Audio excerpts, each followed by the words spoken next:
Former Army Colonel and Green Beret, former Congressman, now National Security Advisor Michael Waltz is with us from the White House tonight. Colonel, good to see you. A lot of news, obviously, around the world and on your plate tonight, from Ukraine through the Middle East. But just from a personal standpoint, did President Trump see this video of Hamas's ceremony, parade, whatever you want to call it, and what was his reaction? Well, Leland, President Trump's been horrified by not only this release, but if you remember last week, you had the hostages that just looked absolutely emaciated, like they had just come out of, sadly, some kind of concentration camp. I mean, it was just brutal. It's despicable. And Hamas has got to go. We stand with Israel in that Hamas, which is no different than ISIS, Al-Qaeda, or any of the other world's worst terrorist organizations, cannot be allowed to rule Gaza, cannot be allowed to do another October 7th.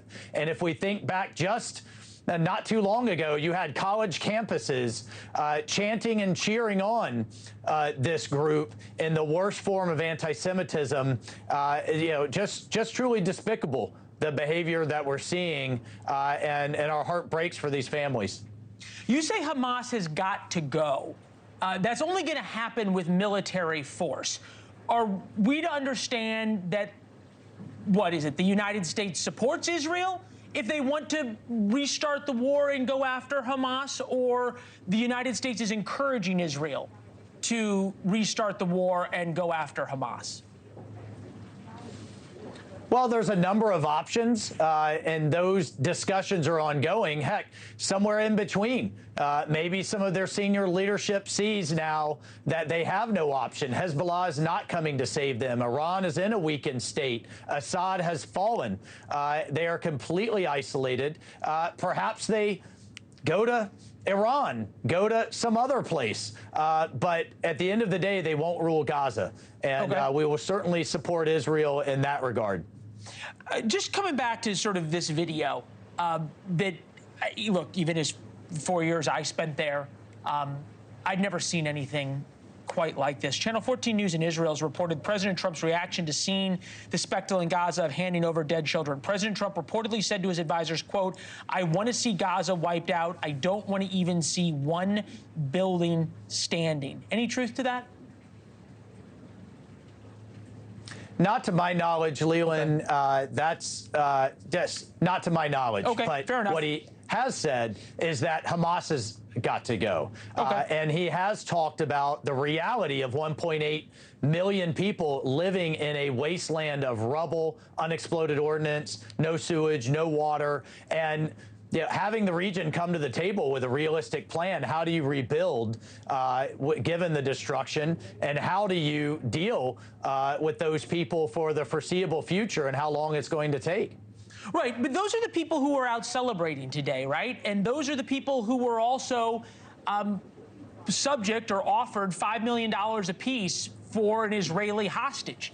All of Gaza was told, if you turn over an Israeli alive or give us information that leads to one, the Israelis would give you safe passage out of Gaza and $5 million. Not a single person took them up on that offer. I made the point earlier that even in Nazi Germany, there were Germans who saved Jews. We haven't seen a single Palestinian save a Jew. How do you ask the rest of the Arab world to take 1.8 million people, all of whom, or at least most of them right now, appear to be terrorist sympathizers, if not terrorists themselves? Well, to be objective, not all Palestinians are Hamas. However, you are speaking to the radicalization that has occurred. I think the UN relief organization, UNRWA, is certainly culpable. It's one of the reasons President Trump has defunded that organization, because they have literally radicalized children at the youngest age. We do have Hamas and others. That's why we have the Taylor Force Act and that legislation that have paid people to conduct these kinds of attacks and rewarded families for these heinous acts. But we also can't have the entire world saying our heart breaks for the Palestinian people, but then not take any meaningful action when it comes to 1.8 million people who are living in devastation. So Thanks for watching. Go to joinnn.com to find NewsNation on your television provider. And don't forget to click the red subscribe button below to get more of NewsNation's fact-driven, unbiased coverage.